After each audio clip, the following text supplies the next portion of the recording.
ያዕቆብም ልጁን ጠርቶ እንዲህ አለ፣ በኋለኛው ዘመን የሚያገኛችሁን እንድነግራችሁ ተሰብሰቡ። እናንተ የያዕቆብ ልጆች ተሰብሰቡ፣ ስሙ፣ አባታችሁ እስራኤልንም አድምጡ።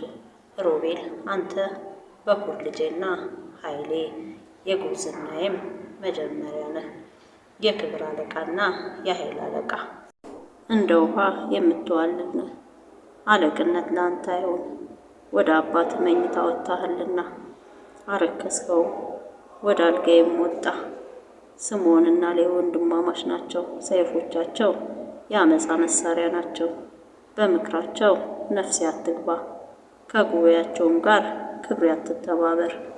በቁጣቸው ሰውን ገድለዋልና በገዛ ፈቃዳቸውም በሬን አስነክሰዋልና። ቁጣቸው ርጉም ይሁን፣ ጽኑ ነበርና ኩርፍታቸውም ብርቱ ነበርና። በያዕቆብ ከፋፍላቸዋለሁ፣ በእስራኤልም እበትናቸዋለሁ። ይሁዳ ወንድሞችህ አንተን ያመሰግኑሃል፣ እጅህ በጠላቶችህ ደንደስ ላይ ነው። የአባት ልጆች በፊት ይሰግዳሉ። ይሁዳ የአንበሳ ደቦል ነው። ልጅ ሆይ ከአደን ወጣ፣ እንደ አንበሳ ሸመቀ፣ እንደ ሴት አንበሳም አደባ። ያስነሳው ዘንድ ማን ይችላል? በትረ መንግሥት ከይሁዳ አይጠፋም፣ የገዥም ዘንግ ከእግሮቹ መካከል። ገዥ የሆነው እስኪመጣ ድረስ የአሕዛብ መታዘዝም ለእርሱ ይሆናል። ውርንጫውን በወይን ግንድ ያስራል፣ የአህያይቱንም ግልገል በወይን አረግ። ልብሱን በወይን ያጥባል፣ መጎናጸፊያውንም በወይን ደም። ዓይኑም ከወይን ይቀላል፣ ጥርሱም ከወተት ነጭ ይሆናል።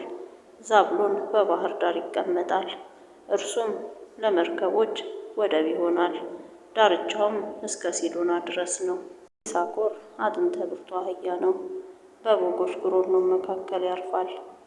እረፍትም መልካም መሆኗን አየ፣ ምድሪቱም የለማች መሆኗን ትከሻውን ለመሸከም ዝቅ አደረገ። በስራም ገበሬ ሆነ። ዳን በወገኑ ይፈርዳል፣ ከእስራኤል ነገድ እንደ አንዱ። ዳን በጎዳና ላይ እንደ እባብ ይሆናል፣ በመንገድም እንደ ቀንዳም እባብ። ፈረሱን ከነሰኮናው ይነክሳል፣ ፈረሰኛም ወደ ኋላው ይወድቃል። እግዚአብሔር ሆይ መድኃኒትህን እጠብቃለሁ። ጋድን ዘማቾች ይዘምቱበታል፣ እርሱ ግን ተከታትሎ ይዘምትባቸዋል። የአሴር እንጀራው ወፍራም ነው፣ ለነገሥታቱም ደስ የሚያሰኝ መብልን ይሰጣል። ንፍታሌም የተፈታ ሚዳቋ ነው፣ መልካም ቃልን ይሰጣል። ዮሴፍ ትንሹ የፍሬ ዛፍ ነው፣ በምንጭ አጠገብ የሚያፈራ የፍሬ ዛፍ። አረጎቹ በቅጥር ላይ ያድጋሉ። ቀስተኞች አስቸገሩት፣ ነደፉትም፣ ተቃወሙትም።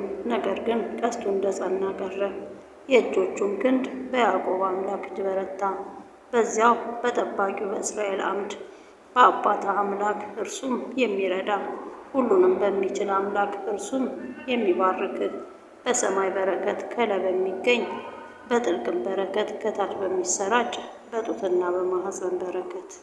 የአባት በረከቶች ጽኑዋን ከሆኑ ከተራሮች በረከቶች ይልቅ ኃያላን ናቸው። ዘላለማውያን ከሆኑ ከኮረብቶችን በረከቶች ይልቅ ኃያላን ናቸው። እነርሱም በዮሴፍ ራስ ላይ ይሆናሉ። በወንድሞቹ መካከል አለቃ በሆነው ራስ አናት ላይ። ብንያም ነጣቂ ተኩላ ነው፣ የበዘበዘውን በጠዋት ይበላል፣ የማረከውንም በማታ ይካፈላል። እነዚህም ሁሉ 12ቱ የእስራኤል ነገዶች ናቸው። አባታቸው የነገራቸው ይህ ነው። ባረካቸውም፣ እያንዳንዳቸውን እንደ በረከታቸው ባረካቸው። እንዲህ ብሎ ማዘዛቸው፣ እኔ ወደ ወገኖች እሰበሰባለሁ። በኬጢያዊ በኤፍሮን እርሻ ላይ ባለችው ዋሻ ከአባቶች ጋር ቅበሩኝ። እርሷም በከነዓን ምድር በመምሬ ፊት ያለች አብርሃም ለመቃብር ርስት ከኬጢያዊ ከኤፍሮን ከእርሻው ጋር የገዛት ባለድርብ ክፍል ዋሻ ናት። አብርሃምና ሚስቱ ሳራ ከዚያ ተቀበሩ። ይስሐቅና ሚስቱ ርብቃ ከዚያ ተቀበሩ። ከዚያም እኔ ሊያን ቀበርኳት። እርሻውና በእርሷ ላይ ያለችው ዋሻ ከኬጢ ልጆች የተገዙ ናቸው። ያዕቆብም ትእዛዙን ለልጆቹ ተናግሮ በፈጸመ ጊዜ እግሮቹን በአልጋው ላይ ሰብስቦ ሞተ። ወደ ወገኖቹም ተከማቸ።